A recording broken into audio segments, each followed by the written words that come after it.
The views and opinions expressed in this podcast by the host or the guest do not necessarily reflect the views of Paranormal Buzz Radio or its sponsors. Use of any material produced by Paranormal Buzz Radio without express written consent is strictly prohibited. For information on everything Paranormal Buzz Radio has to offer, visit our website, paranormalbuzzradio.com. Like us on Facebook, follow us on Twitter and Instagram. Listener discretion is advised.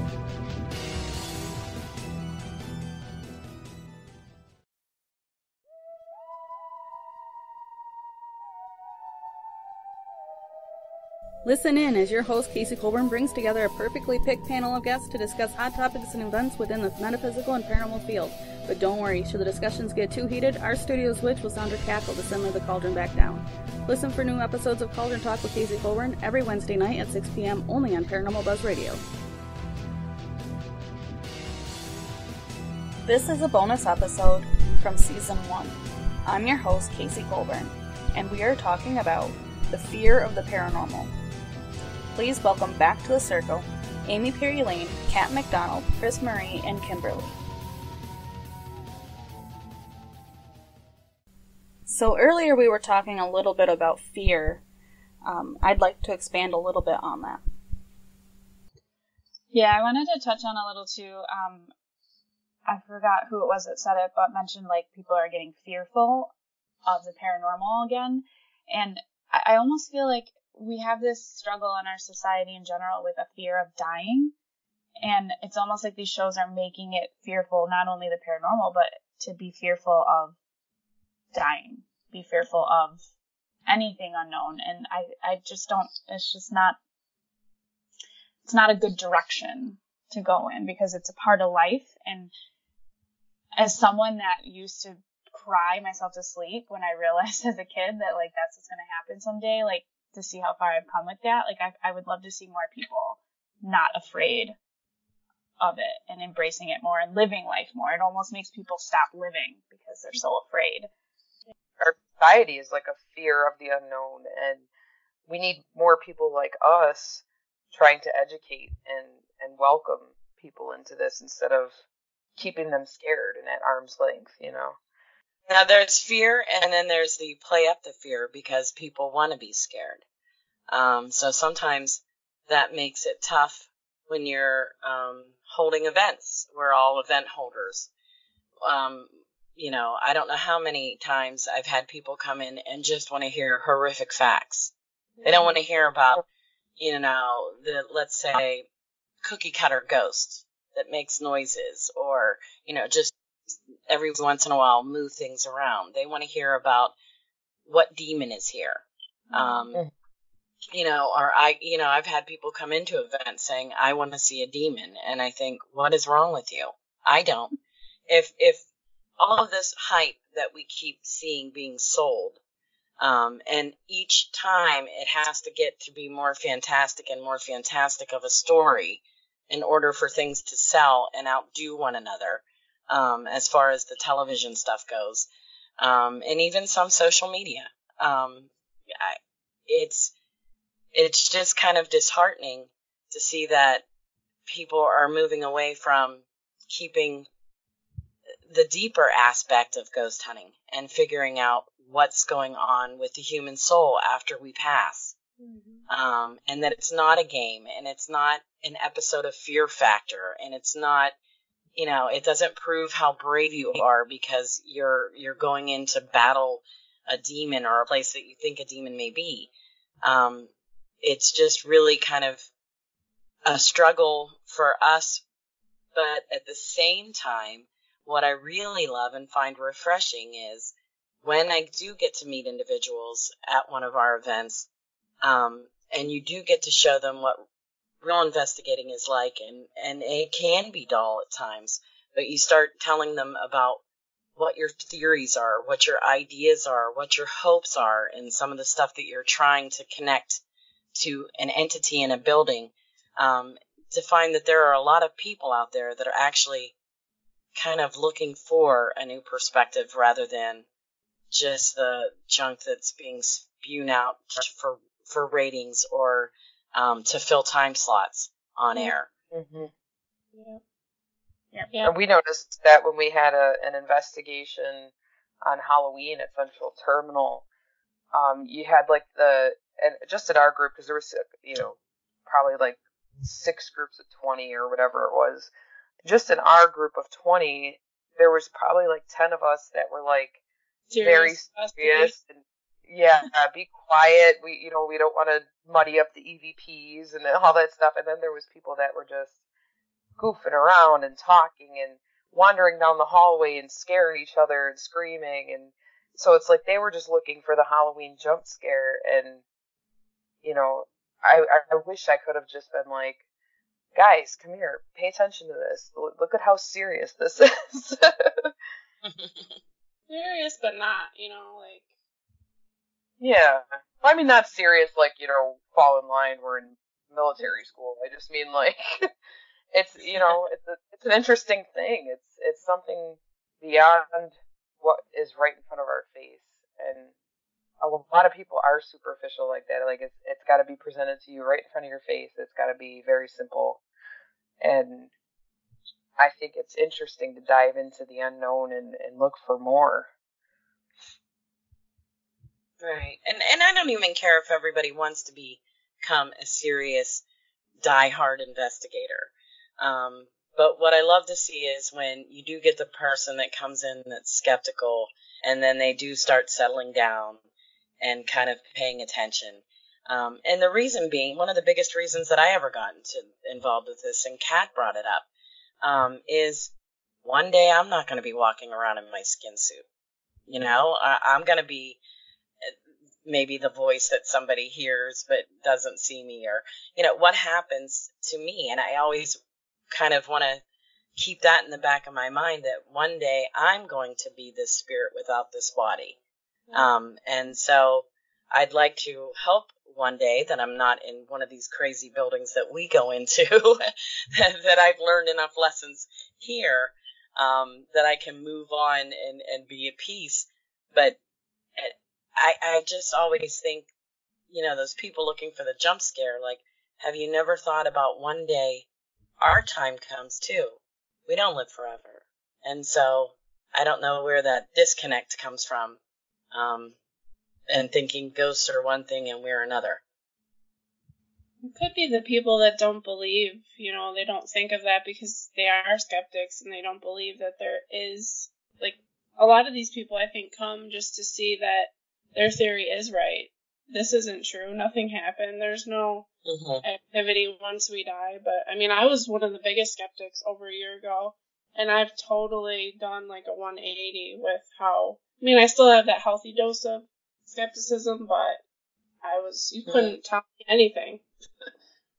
I could vouch for that. She was a huge skeptic until she had something happen to her, and then she was like, okay.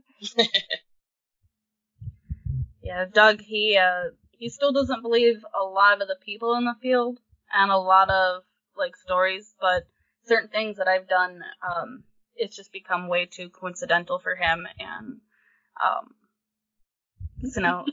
he's starting to lean towards believer a little bit more, but he's very skeptic about who he listens to and right. all that, which I guess, that's smart. You can't just believe everything you hear and see. So. Yeah. That's true. That is everybody absolutely. has interest at heart. Mm-hmm. Right. And that healthy skepticism is always needed. Because I always want to make sure that I stress to people too. I'm not, the first thing that happens, I never just jump to, oh, that's paranormal. Right.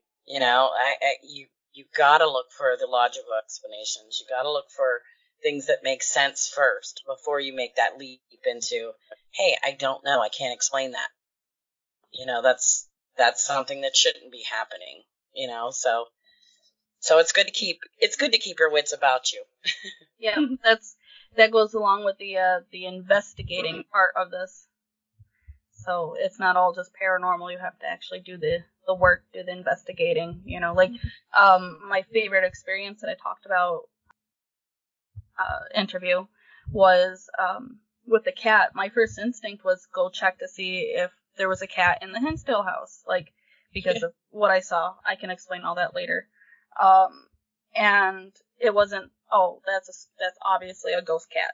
Like, that wasn't my first thought. It was, there's a country cat that just wandered in. Let's go see him. So it's definitely that knowing when to investigate things and, you know, when to rule out everything, then call it paranormal. Right. I think that's a really That's what good I like point about that you made. ghost hunters. Right. Go ahead, Kat. Okay, I think you made a really good point there about the cat thing. Like, you didn't assume it was a ghost cat. You went and you looked into it. Like, you actually investigated it. And I do think sometimes some shows that are coming out now, they're so focused on the fear factor that there is no investigating going on. There is no evidence being shown. It's just doing nothing for the field. You're just kind of, like, they're just there. It's almost like should just be like a dramatic TV show or something rather than a paranormal show. Right. And then for people to tell you, like, well, there's no history about cats and this and that, like, I don't know, that's another thing with the media. People just look up history, and if you say something that's not in the history, then they don't believe you. And that's why I don't like to know the history about places, because I don't want myself to make me think like, okay, well, look for this spirit, remember this name. I don't want any of that contamination before I go into a new place. Further on that too, like when you do Google searches, like I was just listening to a podcast that I really like to listen to, Getting Curious, and they were talking about how it's very easy when you do Google searches, like you're typing in a certain thing, so your algorithm of what you get, it's gonna confirm what you were looking for in the first place. Mm-hmm. So I think that goes with the media thing. Like, we're so inundated now with access to information, but it's not necessarily like middle of the road correct information. It's more, this is the information that an algorithm knows you want to see. So. Right. A lot of things are very tailored to your specific searches. Mm-hmm. I think it's important to know the history of the location for me, so you know maybe some key things, but never get stuck on you're just going to specifically target, this spirit has Mrs. Smith, mm-hmm. and that's the only person that you're going to try and connect to while you're there. Like you were saying, I speak about that a lot of times. A lot of times there's a lot of pressure on mediums, and I don't like to say that I'm a medium. I really struggle with that word for me, because when I think medium, I think of great people like Chip Coffey or Teresa Caputo, and they mainly deal with, like Teresa Caputo deals mainly with your past relatives and brings those kind of messages. Although I do have experience doing that and gallery reads and things like that. Mainly what I feel is I kind of gravitate more towards the term psychopomp, which is I deal more with the earthbounds. The earthbounds are a completely different realm than your loved ones who have passed and just come back periodically to give you messages. Right. You're talking about lost souls. You're talking about wayward beings. They still have all of the human emotions and fears and frets and all of that kind of stuff, where your loved one is completely a different kind of a vibe and frequency altogether. And so I really stress a lot on our investigations that, take what a medium says into consideration, but don't just base a whole investigation on that either. And I'm lumping me into that. Mm-hmm. And also, one thing you guys all know that I'm at the Hinsdale house all the freaking time. That is a house that I still, it's like a giant puzzle for me that I just keep unraveling and unraveling. And the most frustrating thing for me at that house is, there's not a lot of people talking about what I'm picking up there. And what I try to stress to people is, that doesn't mean that that's not an entity that's there. It just means that that's the entity that I'm connecting with. And this person over here might connect with a whole other medium. Spirits are just like the living. They go to who they gravitate towards. And I think mediums have a tendency to pick up the energies that they're familiar with. Just like you can read people in life with who you have living experiences with. If you've ever been with a narcissist at some point, you recognize that energy immediately in somebody living that comes into your space. It's the same thing with a spirit. And so it's interesting that you brought up that point to me, because that's really what I've been stressing lately, that it's fantastic when you get a couple of mediums that come in and they gel and they can confirm and validate they're getting the same thing without, sitting there and talking to each other about it first. But I think it's just amazing to me how many different spirits can be in one place, and not necessarily just what the history is on a location. Right. Mm-hmm. Yes. That's why we try to encourage people when we run investigations to speak up, because especially like we go to Greystone 2 or 3 times a month at least. The spirits there might be tired of hearing from us. Yeah. So, excuse me. So they might, gravitate towards somebody new, or, there could even be a spirit that we haven't talked to yet. Say there was a child spirit, and they don't like adults, but then you bring your 12-year-old, and they're like, oh, a kid just like me. They want to talk to that kid. So we try to encourage everybody to speak up and see if maybe they feel something different than we have. I think that's absolutely true too. Different energies always, and the more active a group is that you have investigating, I've just always noticed that you have a better interaction from the spirits as well. Mm-hmm. Nobody likes to be at a boring party. But I think that goes back into what the media portrays, because it's like pulling teeth, trying to get people to investigate, like ask questions. And I tell them, like, no question is stupid. Whatever comes to your mind. I would always say, are you hungry? And everybody would laugh, but we would get responses with that. And we just try to tell them, like, these are normal people. They're not here anymore, but they were human at one point. And just, like, have a conversation with them. But I don't think people realize how to investigate because of what they see on TV.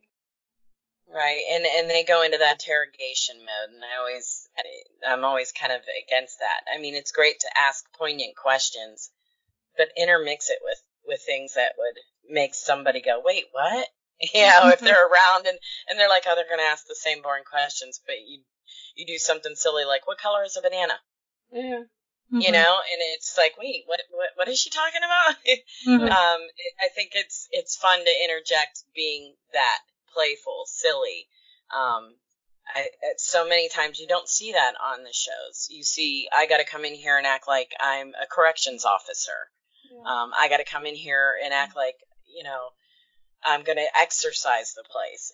And that to me is silly. To me, that seems to drive away anything, and repel. I don't see where that, or you get the opposite, where you're going to have a combative spirit come at.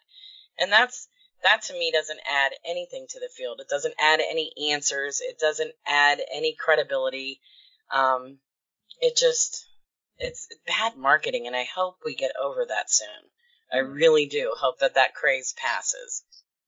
Me too. Thank you for joining my circle tonight. It was a pleasure to discuss this spooky topic with you, and a thank you to all my listeners for tuning in. And as always, dreadful dreams.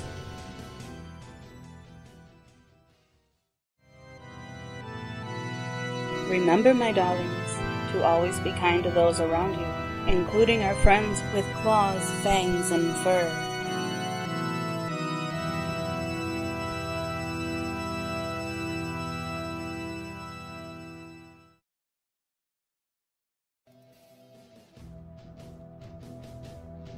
Hello, darling. Love the show and want to be more involved? All while showing your support? Have I got the perfect thing for you? Subscribe to my Patreon page today, and as a patron, you'll have the option to select which tier you are interested in, with exclusive patron-only offers from early access, live stream chats, shoutouts, distant readings, and so much more. If this has piqued your interest, please follow the link in the chat or go to patreon.com and search Cauldron Talk with Casey Colburn and become a patron today. Thank you for your support, darlings. And as always, dreadful dreams.